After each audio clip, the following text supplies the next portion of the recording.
I looked at it, and I was shaking my head. I'm going, oh man, we've lost. There's no hope for any of us. Right at the top, your loan.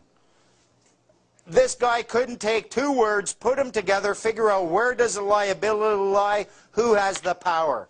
They used these words for a reason. When these lawyers, dude, I'll tell you this, lawyers might be sneaky, but they never make mistakes when it comes to assigning liability for loans.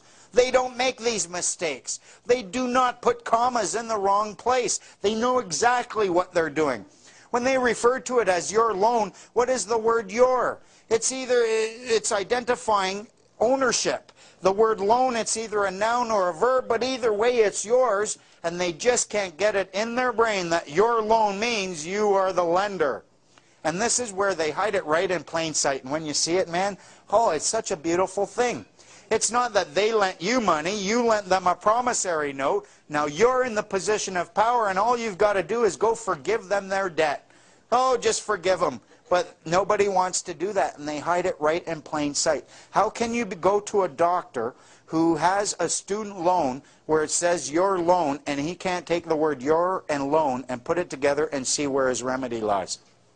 And you know what the big problem is? I think a lot of it has to do not just with politics, but with religion as well. I believe very strongly in a higher loving power. I believe that we're supposed to treat each other with brotherhood and dignity. But this whole concept of Christians and Muslims and Jewish people all hating each other, that to me is absolutely ludicrous, okay? I think what those three groups should do, they should join together, join forces, then pick on the Buddhists. We can take them. Holy crap, man, they're fat, they're slow. Yeah, we could actually all come together by wiping the world out of Buddhists, because that's where the problems come from, is Buddhists and Green Gardeners.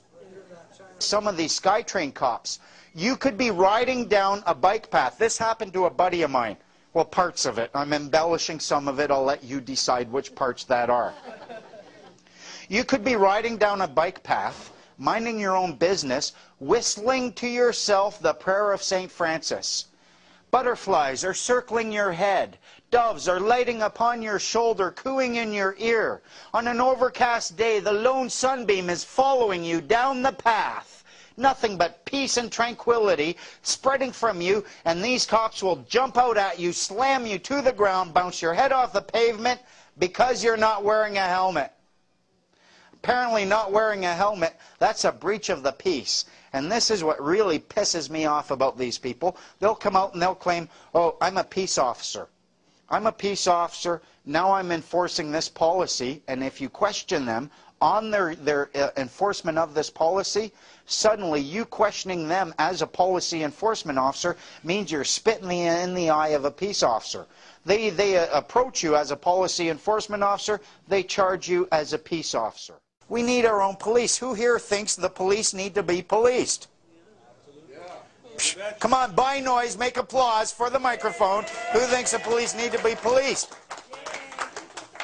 That's what I think, because the moment you got that, and in the Criminal Code of Canada, anyone can be a peace officer. Anyone here could hire me, provided I wasn't been drinking tonight, and say, Rob, I want you to be a peace officer. I want you to preserve, maintain the public peace. At that point, I could stand up, say, yes, I'm a peace officer. If the policy enforcement officer came and tried to stop me from doing it, he's the guy who's interfering with the peace officer.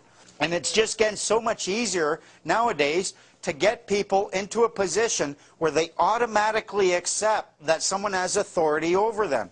And they do it, they use Santa Claus. I've had emails where people have written to me, and it's funny, I get emails from people saying, oh, I think you're a superhero. And I'm like, no, I'm just a loudmouth asshole who refuses to accept orders. But then I realized maybe I am a superhero, because I have superpowers.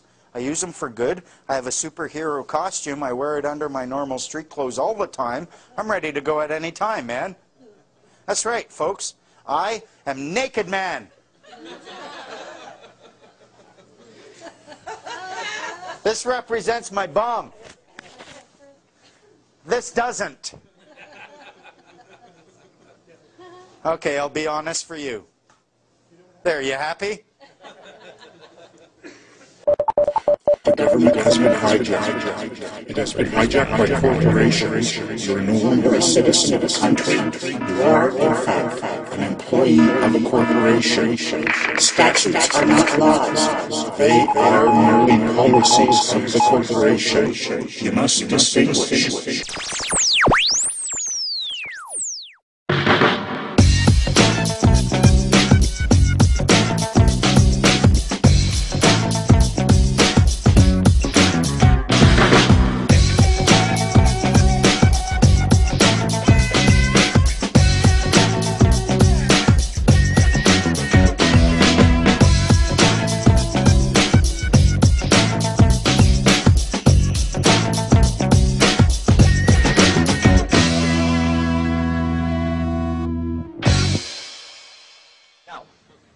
Here's part of the problem.